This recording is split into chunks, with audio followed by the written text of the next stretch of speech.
Hallo und herzlich willkommen zu einem neuen Quick-Tipp von Schuster Automobile. In diesem Video dreht sich alles um das Thema Touchscreen, denn immer mehr neue Mazda-Modelle verfügen über so eine Funktion, aber nur die wenigsten Kunden wissen, dass es das eigentlich gibt. Und man kann sogar mit einem einfachen Haken diese Funktion auch beim Fahren aktivieren. Und das zeige ich euch einfach mal hier in diesem Video. Und der Grund, warum wahrscheinlich nur so wenige wissen, dass das eine Touch-Funktion im Auto schon vorhanden ist, liegt daran, dass das normale Mazda-Menü damit nicht gesteuert werden kann. Wir schauen uns das mal ganz kurz an. Ihr seht schon, ich habe das System aktiviert. Wir kennen unser normales Mazda-Menü. Und wenn ich jetzt hier rumtippe, dann funktioniert es nicht mit Touch. Das liegt auch daran, dass wir hier eher ein Textmenü haben, das nicht auf Touch optimiert wurde. Aber es funktioniert eben mit Android Auto oder Apple CarPlay. Ich habe jetzt hier einfach mein Handy mit Android Auto gekoppelt. Wir gehen mal ins Android Auto-System rein. Und ihr kennt das ja, diese Apps, die man so vom Handy kennt, werden ja dann auch hier dargestellt. Und das ist natürlich super bequem, hier mit dem Finger einfach rumzutippen. Da ist man extrem schnell. Viel schneller, wenn ich jetzt hier mit unserem Joystick da rumhangele, ist manchmal tatsächlich ein bisschen kompliziert. Also ich mag diese Touch-Funktion auch gerade im Stehen besonders gerne. Und ich zeige euch auch mal, was man damit alles anstellen kann. Ich gehe jetzt hier zum Beispiel mal in Google Maps rein, mache mir das ein bisschen größer.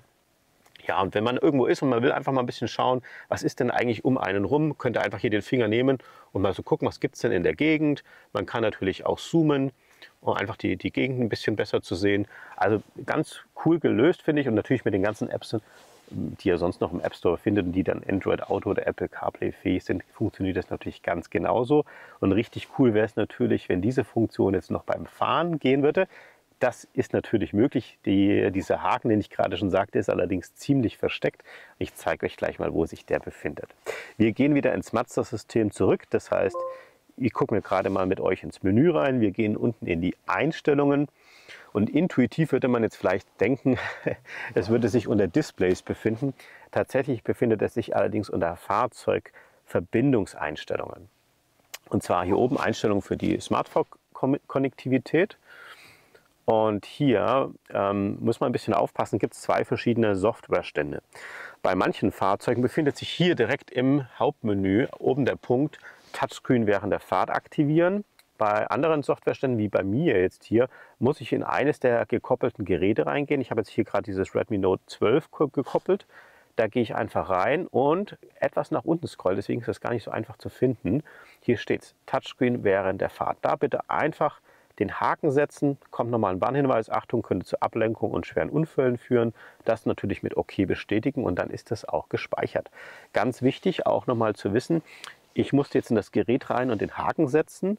Allerdings wird es auch für alle anderen Geräte, die gekoppelt sind, übernommen. Das heißt also, wenn ihr zum Beispiel noch ein zweites Telefon, drittes Telefon habt, dann ist diese Funktion bei allen Telefonen nun aktiviert.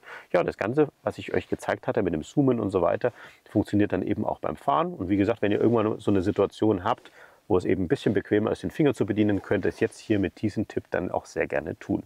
Ich würde mich freuen, wenn euch dieser Tipp gefallen hat. Wenn ja, lasst uns doch einen Daumen nach oben da.